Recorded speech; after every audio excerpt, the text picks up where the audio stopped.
The Exodus and the Wall of Water chapter VI. The weight of the final shadow air in Pi-Ramesses had become thick.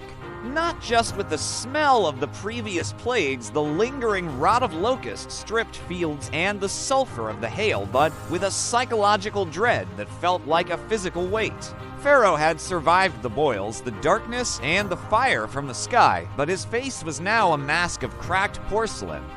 Moses stood before him one last time. The palace guards, who used to sneer at the Hebrew shepherd, now averted their eyes.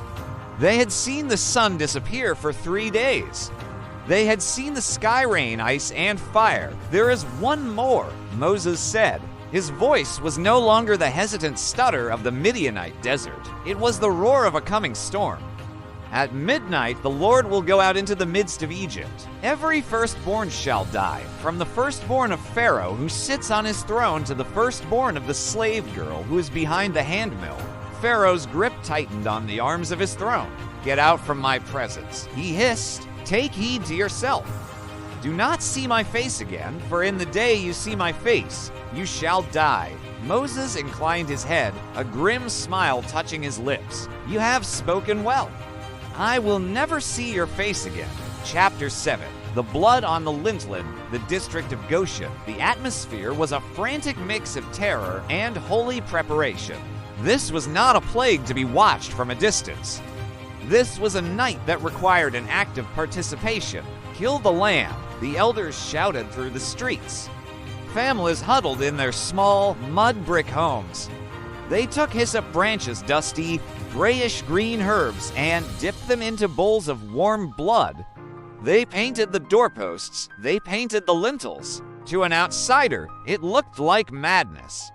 To the Hebrew, it was a seal. They ate standing up.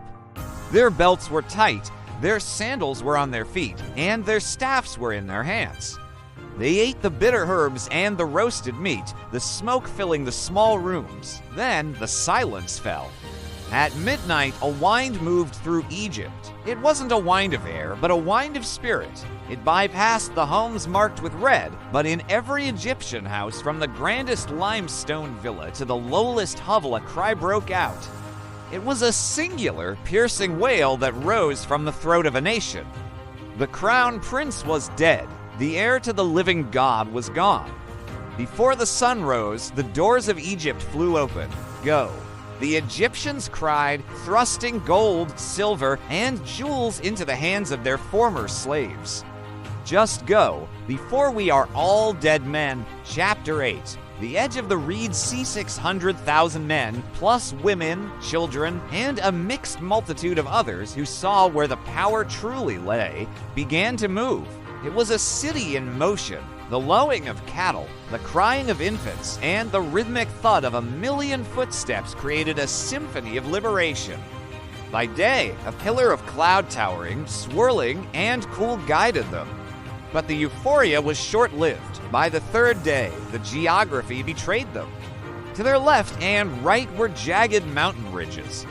Before them was the expanse of the Red Sea, and behind them, a cloud of dust was rising on the horizon. Pharaoh had changed his mind. The Egyptian war machine's 600 elite chariots, the Porsche of the ancient world, was screaming toward them. The sound of the wheels was like grinding teeth. Was it because there were no graves in Egypt that you brought us here to die? The people cried out to Moses. The old slave mentality, brittle and fearful, shattered instantly. Moses stood on a rock, the wind whipping his gray hair. "Do not be afraid," he shouted, his voice carrying over the sound of the encroaching surf. "Stand still and see the salvation of the Lord. The Egyptians whom you see today, you shall see again no more forever." Chapter 9. The great Dividias, the sun began to set, the pillar of cloud moved. It swung around from the front of the camp to the rear, standing between the Hebrews and the Egyptian army. To the Egyptians, it was a wall of pitch-black darkness. To the Hebrews, it was a source of brilliant, comforting light. Moses stretched out his hand over the sea. A strong east wind began to blow. This wasn't a breeze, it was a cosmic gale. It pushed against the weight of the sea, carving a canyon through the depths. The water piled up not as a gentle slope, but as a wall of liquid sapphire on the right and on the left. The seabed, which should have been a mucky swamp of silt, was bone dry. The march began. It was a walk through the heart of a miracle. Children reached out to touch the shimmering walls of water, seeing fish darting behind the translucent barrier. The scent of salt and ancient depths filled their lungs. All night long, the nation of Israel walked through the abyss. Chapter X, the return of the deep at dawn, the pillar of cloud lifted. Pharaoh, seeing his property escaping through the sea, lost all reason.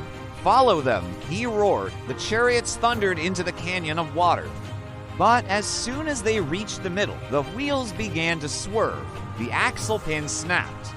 The horses panicked, their hooves slipping on the suddenly muddy floor. The Lord fights for them. The Egyptian soldiers screamed, turning to flee, but it was too late. Moses stretched out his hand again. The wind ceased. The tension holding the walls of water snapped. With a roar that sounded like the end of the world, the Red Sea collapsed. The majesty of Egypt, the gold-plated chariots, the crested helmets, the elite archers was swallowed in a chaotic churn of foam and silt. When the sun finally cleared the horizon, the eastern shore was silent. The Hebrews stood on the sand, looking back. The sea was calm again, blue and indifferent, occasionally washing up a broken bow or a piece of Egyptian harness. Miriam, the sister of Moses, took a timbrel in her hand. The silence was broken by a song of such fierce joy that it echoed off the desert mountains. Sing to the Lord, for he has triumphed gloriously. The horse and its rider he has thrown into the sea.